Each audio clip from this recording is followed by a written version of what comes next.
If you've existed anywhere on the internet in the last decade or so, you've most likely heard of Five Nights at Freddy's in some capacity, whether it's through playthroughs or memes or weird bootleg toys, or this, or how confusing the story can be, which, yeah, you're right, that can be a good thing though sometimes, but we'll get to that. The point is, most people have at least heard of Fnaf at some point, especially since it's entered the movie scene in the last few years. The problem is that people that aren't fully involved in it don't know how good the story of the series can be, and it can be good without even delving fully into the lore. So, here's why the Fnaf story is so good, even without the lore, thanks to its uniqueness, subtlety, and how it's told.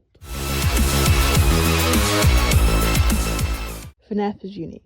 That is an undeniable statement. There's the obvious aspect of gameplay, since there really wasn't a game like this before it, and unless it's a direct recreation, usually not one exactly the same as them. This is even further shown off by the story. Even the surface level story, haunted animatronics trying to hunt down the pizzeria's night guard, was entirely original. Never mind when you get even further into the story, where obviously the more story aspects you gain, the more unique you get. Taking an aspect of childhood, basically a rip-off Chuck E. Cheese, and turning it into a horror game is a one-of-kind situation.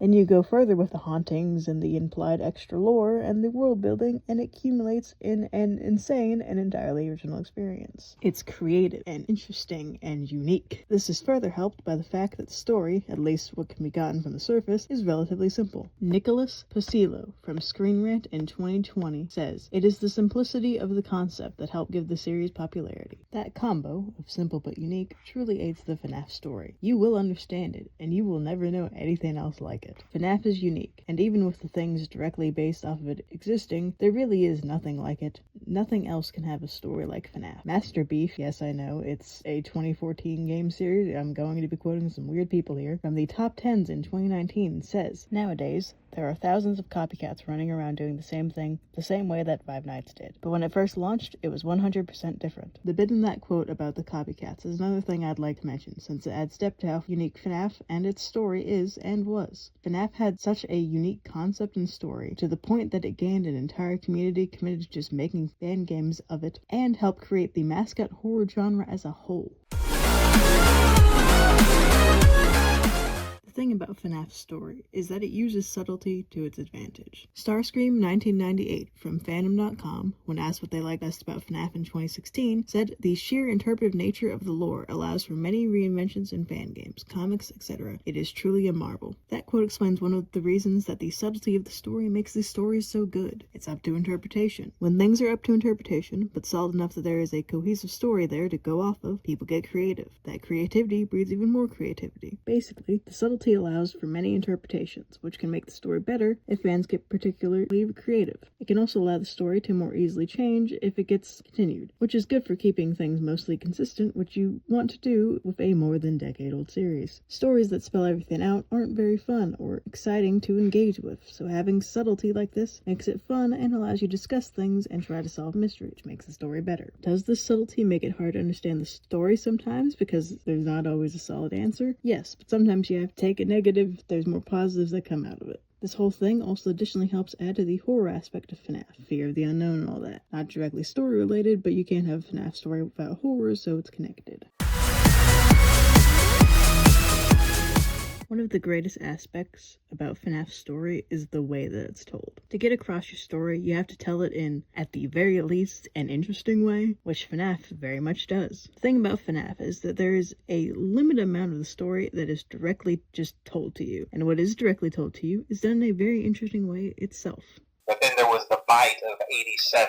A man on the phone just told me about a major plot point in casual conversation, and 2 games later I'm in a really weird minigame. Where am I? Help. Those mini-games are the main way a lot is told for the majority of the games. It's an incredibly creative way to tell a story, which ties back to the whole uniqueness and subtlety thing from before, and it manages to be fun since you get to play it, as well as depict the story you want, while still leaving enough leeway, since it's a minigame, to also do whatever you want when you're trying to depict things. This indirect way of telling the story most directly aids the telling of the main driving force behind said story, which, I can't think of a roundabout way to say this next sentence, child murder is a major aspect of the Fnaf story. But It's only ever shown to us through newspaper articles and vague minigames. Not only is this an incredibly interesting way to tell a story, it also allows for more people to actually consume the story, as there's no worries about gore or intense horror, even though it's such an intense topic. It's a good middle ground of getting your story across while being able to go into darker topics and keeping your audience engaged. I cannot emphasize enough, this game has murdered children being stuffed in animatronic suits as a major plot point, and the most score we get is a single game over screen and a lot of pixelated blood. It is fascinating what this series is able to get across with just dialogue, gameplay, and a bunch of pixels.